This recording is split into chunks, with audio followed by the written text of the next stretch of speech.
السلام علیکم 3 کلاس۔ کل ہم نے سبق قانون کا احترام کی پڑھائی کی اور مشکل الفاظ کے معنی لکھے۔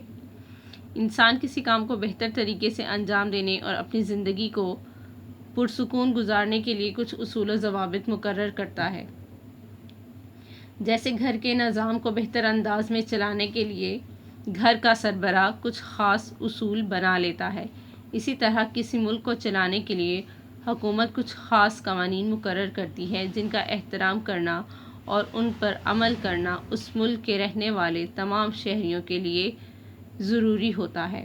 قانون کا احترام کرنے سے ہم بہت سے حادثات اور نقصانات سے بچ جاتے ہیں۔ حکومت ہماری آسانی، عزت اور جان و مال کی حفاظت کے لیے کئی طرح کے قوانین بناتی ہے۔ ہمارا فرض ہے کہ ہم ان قوانین کا احترام کریں۔ آئیے سبق کو مد نظر رکھتے ہوئے مشقی سوالات حل کرتے ہیں۔ سوال نمبر 1، سوالات کے جوابات لکھیں۔ الف، قانون کی خلاف ورزی کرنا کیسی بات ہے؟ جواب، قانون کی خلاف ورزی کرنا بہت بری بات ہے۔ ہمیں قانون کا احترام کرنا چاہیے کیونکہ مہذب قومیں ہمیشہ آداب و قوانین کی پابندی کرتی ہیں۔ ب، گھر کا ماحول کیسے اچھا رہتا ہے؟ جواب، گھر کے نظام کو بہتر انداز میں چلانے کے لیے گھر کا سربراہ کچھ خاص اصول بنا لیتا ہے۔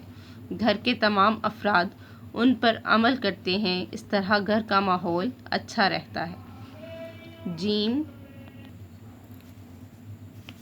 ج، حکومت قانون کیوں بناتی ہے؟ جواب، حکومت لوگوں کی آسانی، عزت اور جان و مال کی حفاظت کے لیے قوانین بناتی ہے۔ د، قانون کا احترام کیوں ضروری ہے؟ جواب، قانون کا احترام اس لیے ضروری ہے کیونکہ ہم بہت سے حادثات اور نقصانات سے بچ جاتے ہیں۔ ہ، اگر ٹریفک کے اشاروں پر عمل درآمد نہ کیا جائے تو کیا ہوتا ہے؟ جواب، اگر ٹریفک کے اشاروں پر عمل درآمد نہ کیا جائے تو تمام گاڑیاں آپس میں ٹکرا جائیں گی اور جان لیوا حادثات ہوں گے۔